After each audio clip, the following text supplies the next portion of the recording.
Chazak Baruch. Good morning, everyone, and really Chazak Baruch to everyone for coming out and making the minyan. I don't know if I should write every day that we're missing, but really Chazak Baruch, everyone. It really shows that everyone comes out when we need. Thank you so much, and let's keep it going, B'ezrat Hashem.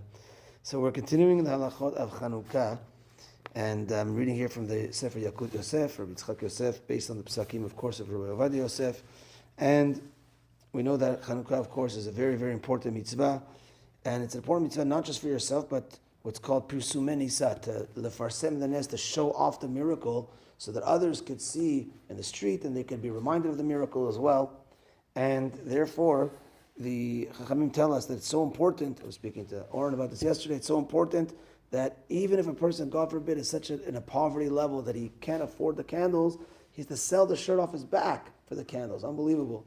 So that also places an obligation on the community that a person shouldn't get to that point and make sure that everyone in the community has what they need to light for Chanukah. And that's why that just shows how important this mitzvah is. It's not just for you, but it's also for the farsim to show off the miracle.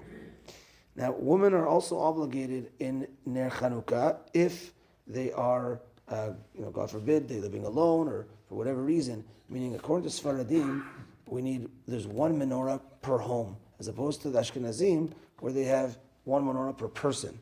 So in a Sephardic home, so even in the Ashkenazim, I'm pretty sure that the wife and husband, they light one menorah, not two separate ones, but each child lights a menorah. Sfaradim, we light one menorah per home. But if a woman lives by herself, and she's a widow or whatever it is, she has to light the menorah as well.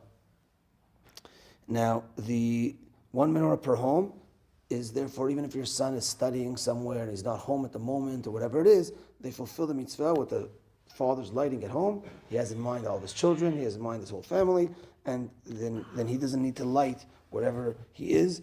Even if there's a time difference in where he is, he doesn't need to light. If he's Sephardi, even if he's over bar mitzvah, if he's Sephardic, he's still under his parents' home. Now, if he's married, then that's it. He started his own home. He has to be responsible. That's when he leaves his parents' home, when he's married. But until that point, he could be yotzeh with the home lighting. Now, meikar adin, also from the letter of the law, a person technically can be fulfilling the mitzvah with the brachot and everything, with even lighting one candle. If a person, again, is stuck, or a person can't afford, let's say a person's stuck and he's somewhere and he realizes, oh my gosh, Chanukah, I forgot to light this, and you could get your hands on one candle, then you fulfill the mitzvah even with one candle. You say all the brachot and light even one candle. But of course, we know that every day we're supposed to be going up. Day 1 candle, day 2, all the way through 8. But if you have only one, then you fulfill the mitzvah that way. Now, where to place the menorah? So ideally, you want to place the menorah in a place where you could show it off to the street, and therefore the people that are going by could see it and be reminded of the mitzvah. That's what it's ideally all about. The best spot is if you have a situation where you're able to, let's say, open your front door. Now, okay, there's wind and there's cold, but if you do it in a way where you have, let's say, a storm door, and you have your mezuzah on one side of the door and menorah on the other side, like on a table facing the street, that's the ideal place to put your menorah.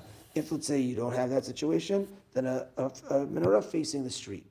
Now, if you're worried about, anti-Semitism, if you're worried about, okay, so there's one side that says, don't worry about it, just go.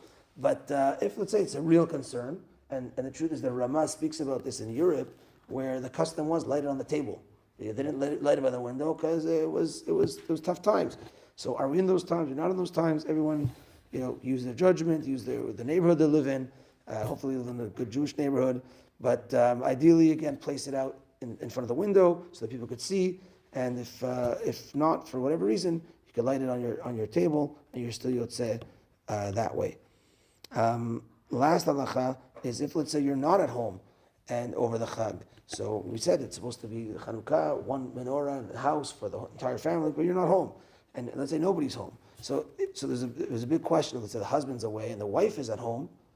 The wife should light because it's the home also. But let's say everyone's away. So wherever you are as a family, that's where you're going to light. If you're in a hotel, you're staying at someone's house. If you are on a boat, if you are wherever you are, if you should light wherever you are there, and that is also becomes, so let's say, parents are at a hotel and the son is learning somewhere, studying somewhere. Okay, that's now the parents lighting. That is for the family, even though they're not in the house, they're somewhere else, that's still fine, and the child still fulfills the mitzvah in that way. But of course, a person could still light their menorah, even if they're not in their house, if they're on a boat, if they're on a train, if wherever they're somewhere else, they could light the menorah in that situation. Okay, that's that for today, Minchat 420. And tonight we have the first part of the Chinuch Shiur at my house, tonight at 8:30. Everyone's welcome, men and women, to hopefully gain some insights on raising our children. It's not a grandparents Shiur. Grandparents are welcome, of course, if they want, and that's for sure. But really, if any of the grandparents want, of course. But yeah, God willing to help us raise our children in the right way, B'ezrat Hashem. Have a good day, everyone.